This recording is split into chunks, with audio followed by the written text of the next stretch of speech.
Imagine Valentine's Day, not flowers and chocolates, but a set of house keys. After everything fell apart, everyone said I couldn't do it, that I'd lost everything. But on February 14th, 2026, I didn't just buy a house, I bought my freedom, my future, and proved them all wrong. You know, there's this moment right after a divorce is finalized when the reality actually hits you. Not during the arguments, not when you're signing the papers with shaking hands, but after. When you're sitting alone in a half-empty apartment that smells like someone else's life, surrounded by boxes you can't afford to unpack properly, and you realize, this is it. This is rock bottom. For me, that moment came on a Tuesday evening in March of 2023. The divorce had been final for exactly 11 days. I was sitting on a folding chair because my ex had taken the furniture we'd bought together, the furniture I'd helped pay for, and I was staring at my bank account on my phone. $3,417. That's what 7 years of marriage had left me with. $3,417 and a credit score that had somehow dropped 140 points because of joint accounts I didn't even know were delinquent. My mother called that night. I remember because I almost didn't answer. I knew what was coming. The concern, the thinly veiled judgment, the suggestions that maybe, just maybe, I should have tried harder to make it work. You know, for stability. Sweetheart, she said, and I could hear it in her voice, that careful tone people use when they're about to tell you something for your own good. Your father and I have been talking, and we think maybe you should consider moving back home for a while. Just until you get back on your feet. Back on my feet. As if I'd simply stumbled. As if this wasn't a complete demolition of everything I'd built. I'm 34, Mom, I said, trying to keep my voice steady. I can't just move back into my childhood bedroom. There was a pause. A long one. And then, well, honey, we're just worried about you. You've never really been good with money. And now, with everything that's happened, we just don't want you to, struggle unnecessarily. Never been good with money. That phrase settled into my chest like a stone. Because here's the thing they didn't know. Here's what nobody knew. During my marriage, I wasn't allowed to be good with money. Every purchase over $50 required a discussion. Every financial decision went through my ex-husband, who had convinced me, slowly, methodically, over 7 years, that I simply didn't have the capacity to understand our finances. That I was too impulsive, too emotional, too well female, though he never quite said it that way. I'd believed him. God help me, I'd actually believed him. After we hung up, I sat there in the dark, in that awful apartment with its flickering fluorescent kitchen light, and its perpetual smell of the Indian restaurant downstairs. And I made a decision. I didn't know exactly what that decision was yet, but I felt it forming. A small, hard seed of determination that said, no, I will not move back home. No, I will not let this define me. No, I will not spend the rest of my life proving everyone's low expectations right. But God, those first few months were brutal. I'm talking wake up at 3 a.m. with panic attacks, brutal. I'm talking skip meals to make rent, brutal. I'm talking avoid my friends because I was so ashamed of what my life had become, brutal. See, what people don't tell you about divorce, especially when you've been in a financially controlling relationship, is that you don't just lose a partner. You lose your entire infrastructure. I lost access to the house we'd lived in, even though I'd contributed to the mortgage for 6 years. I lost the car because it was in his name, even though I'd made half the payments. I lost the savings account I thought we'd been building together because apparently 3 months before he asked for the divorce, he'd quietly moved most of it into an account I didn't have access to. His lawyer was better than mine. I couldn't afford better. So there I was, 34 years old, starting over with less than I'd had when I graduated college. And everyone had an opinion about what I should do next. My sister suggested I focus on finding someone new. You're still young. She stirred over coffee one morning, stirring her lap with this look of pity that made my skin crawl. You could remarry, settle down properly this time, maybe with someone more, stable. My best friend from college thought I should just embrace the freedom. Travel, she said. Be wild. This is your chance to not be tied down, which would have been great advice if I had money to travel. If I wasn't working 50-hour weeks just to cover rent and utilities. My father didn't say much, but I could see it in his eyes every time I visited. Disappointment. The quiet kind that's somehow worse than anger. His daughter, the one who'd graduated summa cum laude, who'd been so full of promise, now living in a studio apartment in the worst part of town, driving a 15-year-old Honda with a check engine light that had been on for 6 months. And the therapy. Oh, the therapy. I started going in April of 2023, mostly because I was having such severe anxiety that I couldn't sleep through the night anymore. My therapist, Dr. Richardson, was this kind, faced woman in her 60s who had a way of asking questions that made you realize how screwed up your thinking had become. "Tell me," she said during our 3rd session. "What do you want? Not what your family wants for you, not what you think you should want, but what do you actually want?" I stared at her. Nobody had asked me that in years. Maybe ever. I started then stopped. My throat felt tight. I want to feel safe. I want to have my own space that nobody can take away from me. I want to make my own decisions without having to justify them to anyone. I want to, prove that I can do this. That I'm not broken. "You're not broken?"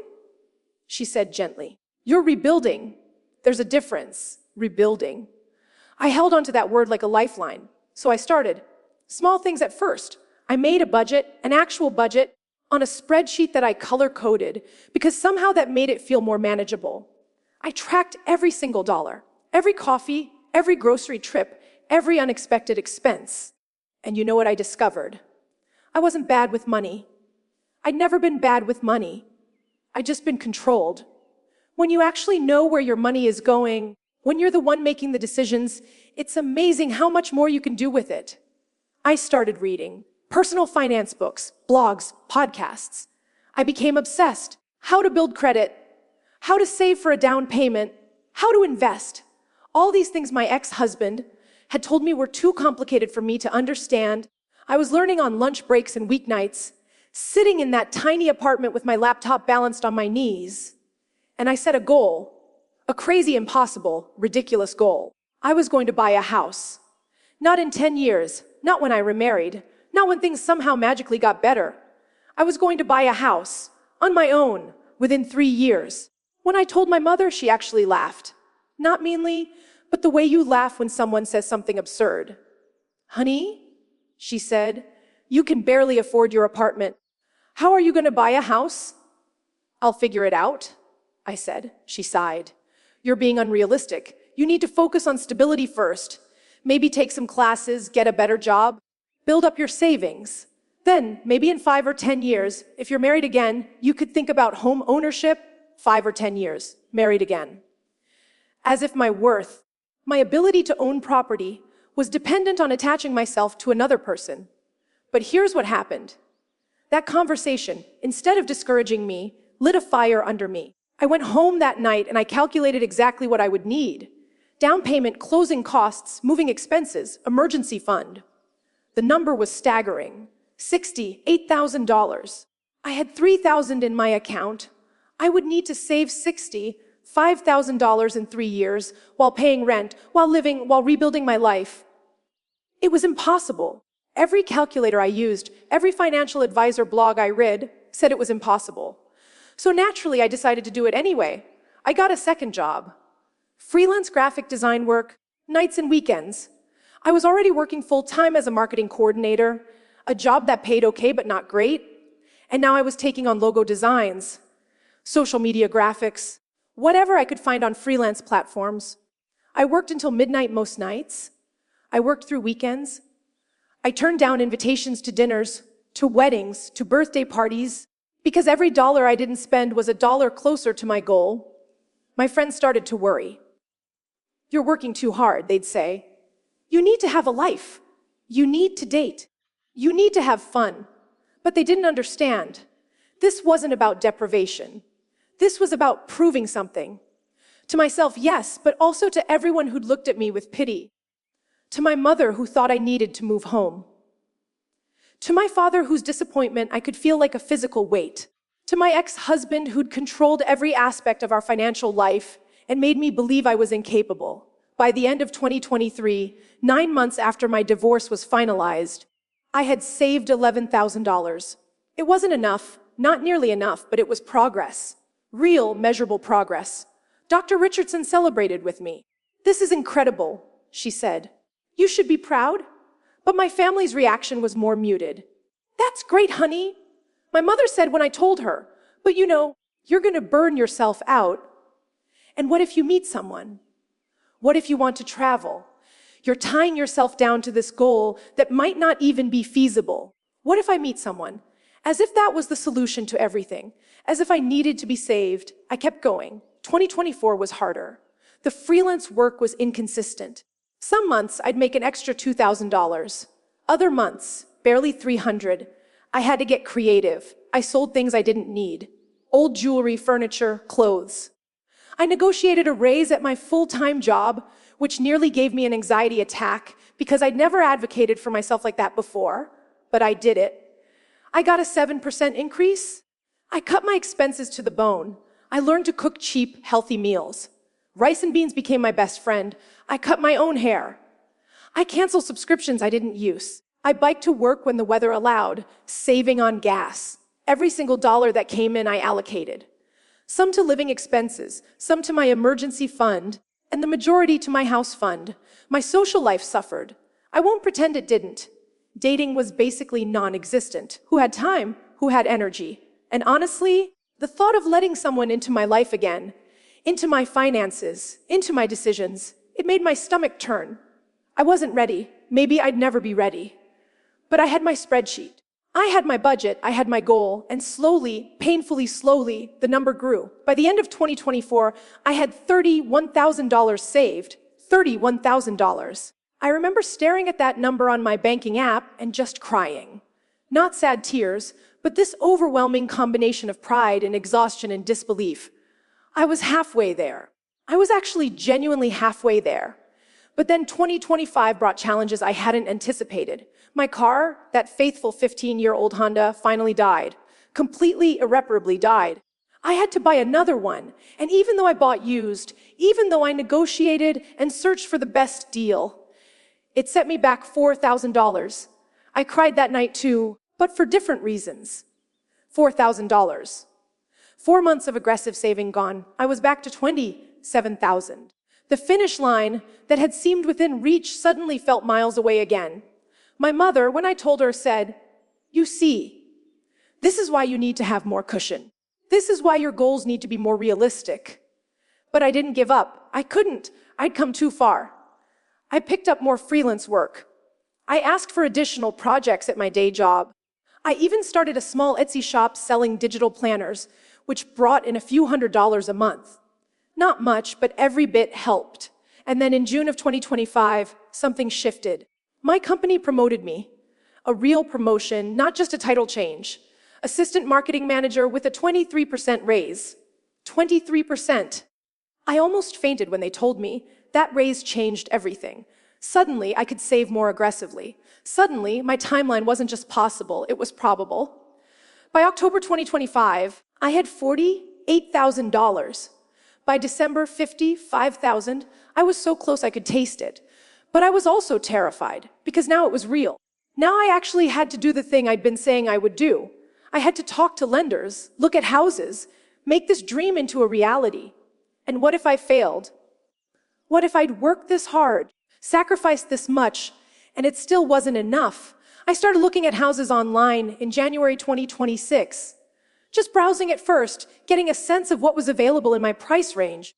And I'll be honest, it was depressing. Everything was either too expensive, in terrible neighborhoods, or needed so much work, it would require another $60,000 just to make it livable. I got pre-approved for a mortgage in late January. The loan officer looked at my financials, my credit score, which I'd painstakingly rebuilt to 720, my savings, my employment history, and said, "You're approved for up to $320,000. $320,000. Me, the woman who'd had $3,400 2.5 years ago, the woman everyone said would struggle. I was approved for a mortgage. I called my mother that night, thinking maybe now, finally, she'd be proud. Maybe now she'd see what I'd accomplished. "That's wonderful, dear," she said, and I could hear the but coming. "But are you sure this is the right time? The housing market is so unstable. And wouldn't it be better to wait until you're with someone? Buying a house alone is such a big responsibility." I hung up shortly after. Not angrily, just tired. Tired of justifying myself. Tired of seeking approval I was never going to get. I found the house in early February. It was a small craftsman bungalow, built in 1928, in a neighborhood that was up and coming. 2 bedrooms, 1.5 baths, a tiny backyard with a fig tree. It needed some cosmetic work, new paint, updated fixtures, but it was solid. It was beautiful. It was mine, or at least it could be. The asking price was $285,000. With my down payment, I could do it. Barely, but I could do it. I put in an offer that night. $278,000. Everything I could reasonably offer based on the comparable sales in the area. Then I waited. And waiting, I learned, is its own special kind of torture. Every hour felt like a day. Every time my phone buzzed, my heart rate spiked. The seller countered. $282,000. I countered back. $280,000. We met in the middle. $1,000. They accepted my offer on February 9th, 2026, 5 days before Valentine's Day. The closing was scheduled for February 14th. Valentine's Day. The irony wasn't lost on me. 3 years ago, I'd spent Valentine's Day 2023 crying on my bathroom floor, 2 months before my divorce was final, wondering how my life had fallen apart so completely. And now, Valentine's Day 2026, I was closing on a house. My house. I didn't tell many people. My family knew, but I'd stopped expecting enthusiasm from them. My therapist knew, and she was genuinely thrilled. A few close friends knew, but mostly, I kept it to myself. This victory, this massive, life-changing victory, felt too precious to share with people who might diminish it. The night before closing, I couldn't sleep. I kept running through everything in my head. Had I missed something? Was there some detail I'd overlooked? Some way this could still fall apart? But morning came. February 14th, 2026. I put on my best professional outfit, the navy blazer I'd bought for my promotion, and I drove to the title company. The closing took 2 hours. 2 hours of signing paper after paper, my hand cramping, my heart pounding. The seller was there, an older couple who were downsizing, moving closer to their grandchildren. They were kind, told me they hoped I'd love the house as much as they had. And then, finally, the title officer slid a small envelope across the table. "Congratulations," she said, smiling. "You're a homeowner." I opened the envelope with shaking hands. Inside were 2 brass keys, 2 keys to my house that I bought by myself with money I saved, through work I did. Despite everyone who doubted me, I sat in my car in the parking lot afterward, and I just held those keys. I held them and I cried. Big, ugly, cathartic sobs that came from somewhere deep and wounded, and finally healing. I drove to the house, my house, and I unlocked the front door. The couple had left it clean, empty, ready for me. I walked through each room slowly, my footsteps echoing on the hardwood floors. I stood in the living room with its original fireplace and built-in bookshelves. I looked out the kitchen window at the backyard, at that old fig tree. This was mine, all mine. Nobody could take it from me. Nobody had given it to me. I'd earned it. I called my mother. I don't know why. Maybe some part of me still needed her to acknowledge what I'd done. "I closed on the house," I said. "I'm a homeowner." "Oh, that's wonderful, honey," she said. And she did sound happy, genuinely happy. "Your father and I are so proud of you. Although I have to say, it's a little sad, isn't it? Spending Valentine's Day at a house closing instead of on a date, a little sad." I looked around at my house, my beautiful, perfect, hard-earned house, and I smiled. "No, Mom," I said. "It's not sad at all. This is the best Valentine's Day I've ever had." Because here's what I'd learned, what I'd earned through every late night of freelance work, every skipped dinner out, every moment of doubt and fear and grinding, relentless persistence. Love isn't just romantic. Love isn't just what someone else gives you. Love is also what you give yourself. Love is setting a goal that everyone says is impossible and doing it anyway. Love is rebuilding your credit score point by point. Love is believing in your own capacity when nobody else does. Love is keys to a house you bought with your own damn money. That night, I ordered pizza and sat on the floor of my empty living room, eating straight from the box, and I felt more content, more at peace, more full of love than I had in years. Maybe ever. Over the next few weeks, I moved in slowly. I didn't have much furniture, so I bought pieces one at a time, carefully, choosing things I actually loved instead of just what was practical or cheap. I painted the bedroom a soft sage green. I hung curtains. I planted herbs in the backyard. My friends came over for a housewarming party in March. We sat on mismatched chairs and drank cheap wine, and they toasted to me, to my stubbornness, to my success. I never doubted you. My best friend Sarah said, hugging me tight, "Yes, you did," I said, laughing. "You told me I was crazy." "Okay, yes, I did," she admitted. "But I'm so glad you didn't listen to me." My family came to visit in April. My mother walked through the house, taking in the original woodwork, the renovated bathroom, the cozy bedroom. "This is really lovely," she said, and she sounded almost surprised.